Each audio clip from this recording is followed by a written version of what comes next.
Ada sebagian orang berpikir kalau dia sudah sholat, kalau dia sudah taubat, sudah berzakat, sudah berkurban, maka hidupnya akan tenang, hidupnya akan senang, hidupnya akan kenyang, karena dia sudah dekat dengan Allah. Tapi kemudian setelah dia berhijrah, dia bertaubat, zikir dan sholat, ternyata rezekinya tidak lancar.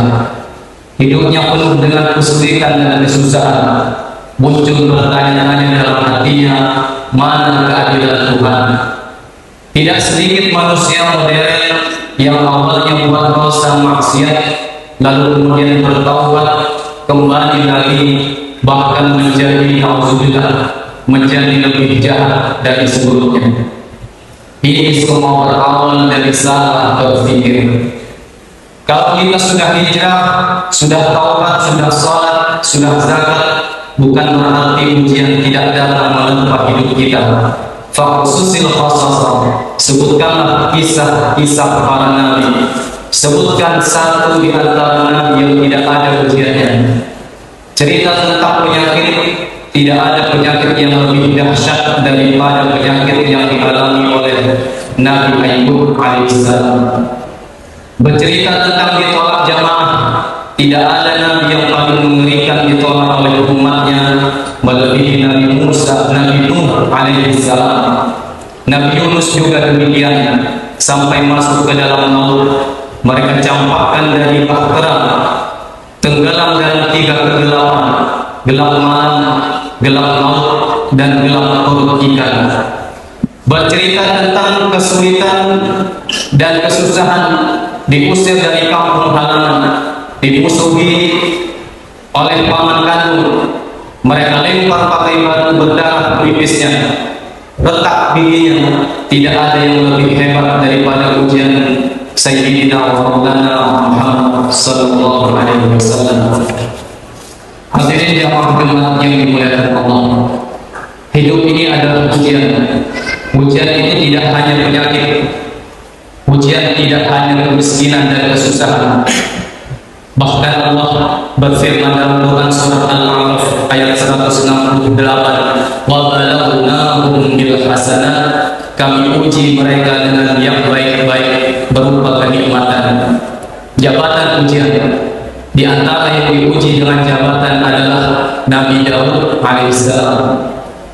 Harta adalah ujian, di antara nabi yang diuji dengan harta adalah Nabi Sulaiman alaihissalam. Kebagusan para serupa yang ganteng juga ujian. Di antara para nabi yang diuji dengan para serupa adalah Nabi Yusuf alaihissalam. Ujian itu ada kalanya datang dalam bentuk kenikmatan, tapi juga ujian itu dalam bentuk penyakit, kemiskinan, dan kesusahan. Maka kalau kita pahami yang baik semuanya adalah ujian, lalu yang lulus siapa? Yang lulus adalah orang kaya yang bisa menggunakan hartanya untuk menolong agama Allah. Yang lulus adalah orang yang punya kuasa, tapi sehari dia pakai untuk berpuasa, sehari dia pakai untuk makan. Itulah Nabi Daud alaihissalam. Ahabbus shaum ilallah shaum Daud. Puasa yang paling disukai Allah adalah puasa Daud. Mengapa demikian? Walaupun dia berpuasa, tapi harinya dia bagi, yasumu yawman wa yuftiru yawman. Sehari dia puasa, sehari dia makan. Sehari dia pakai untuk mengingat Allah, sehari dia pakai untuk mengatur rakyatnya, dan mengatur rakyatnya itu juga dapat pahala dari Allah Subhanahu wa ta'ala. Jadi kalau kita berpahaman, berpikiran benar, maka apapun yang datang kepada kita, kita anggap sebagai ujian. Datang senang, ujian. Datang susah pun ujian. Datang harta, ujian. Datang miskin pun juga ujian. Orang yang miskin bagaimana yang lulus ujiannya? Dia bersabar, dia tidak, tapi dia tetap berusaha dan berikhtiar. Inna Allah la yughayyiru ma biqaumin hatta yughayyiru ma bi anfusihim. Allah tidak merubah satu kaum sampai mereka berusaha merubah diri mereka sendiri. Quran surah Al-Baqarah ayat 11. Hadirin jamaah Jumat yang dimuliakan Allah Subhanahu wa taala. Ketika Nabi Ayub alaihissalam makin semakin parah penyakitnya, dia tidak mengeluh kepada Allah. Dia hanya berkata, Rabbi anni masdani al-dhurru wa anta arhamur rahimin. Ya Allah, sesungguhnya aku telah ditimpa penyakit dan Engkau adalah Tuhan yang Maha Penyayang di antara semua penyayang. Kalau kita teliti perhatikan satu persatu doa Nabi Ayyub alaihissalam itu, tidak ada dia minta sembuh. Rabbi, ya Allah, anni sesungguhnya aku masdani al-dhurru, aku kena penyakit ya Allah, wa anta arhamur rahimin. Engkau Maha Kaya, Engkau Maha Kasih dari orang yang paling kasih. Anaknya meninggal, kebunnya kering, hujan tidak turun, binatang ternaknya mati semua. Begitu juga ketika Nabi Yunus alaihissalam, dia tidak mengeluh, dia hanya berkata, la ilaha illa anta subhanaka inni kuntu minadh dhalimin. Tidak ada Tuhan selain Allah, maka Maha Suci Allah, sesungguhnya aku adalah termasuk orang yang zalim. Quran surah Al-Anbiya ayat 87. Begitu juga ketika Nabi Ibrahim alaihissalam dipuji dengan menghadapi seorang ayah penyembah berhala.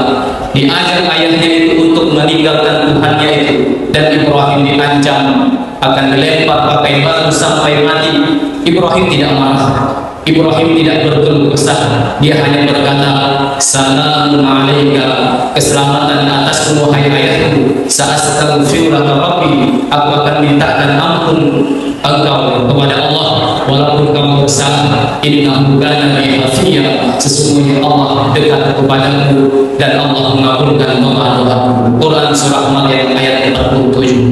Mereka adalah orang-orang yang mendukat, mereka adalah orang-orang yang sudah putus hakikat tauhidnya. Bagi mereka diikuti dengan tidak diikuti umat saja. Jadi kalau kita sudah benar pemahaman kita bahwa nabi-nabi, rasul-rasul yang dekat dengan Allah pun diuji dengan penyakit, diuji dengan musibah, diuji dengan berbagai macam ujian, dan mereka lulus dari ujian itu. Wa la nabluwannakum bi syai'in minal khawfi wal ju'i wa naqsin minal amwali wal anfusi was samarat wa basyirus sabirin. Kami uji mereka dengan berbagai macam ujian, berupa berbagai bentuk ujian, berupa ketakutan, kelaparan, kekurangan harta, jiwa, dan buah-buahan. Quran surah Al-Baqarah ayat 155. Maka untuk menghilangkan itu semua, falyabudu rabb hadzal bait, berbanyaklah beribadah kepada Allah. Salat wajib, zuhur, asar, maghrib, isya, subuh, ditambah dengan salat sunnah, salat tahajud, salat duha. Maka kalau kita banyak beribadah kepada Allah, maka Allah kasih dua, alladzi at'amahum min ju', Allah hilangkan rasa lapar, wa amanahum min khauf, dan Allah hilangkan rasa takut. Quran surah Quraisy ayat 3 sampai 4. A'udzu billahi minasyaitonir rajim. Bismillahirrahmanirrahim. Wal 'asri innal insana lafi khusr illa alladziina aamanu wa 'amilus shalihati wa tawassaw bil haqqi wa tawassaw bis sabr. Barakallahu li wa lakum fil Qur'anil 'azim wa nafa'ani wa iyyakum minal ayati wa dzikril hakim wa taqabbal minni wa minkum tilawatahu innahu huwal ghafurur rahim.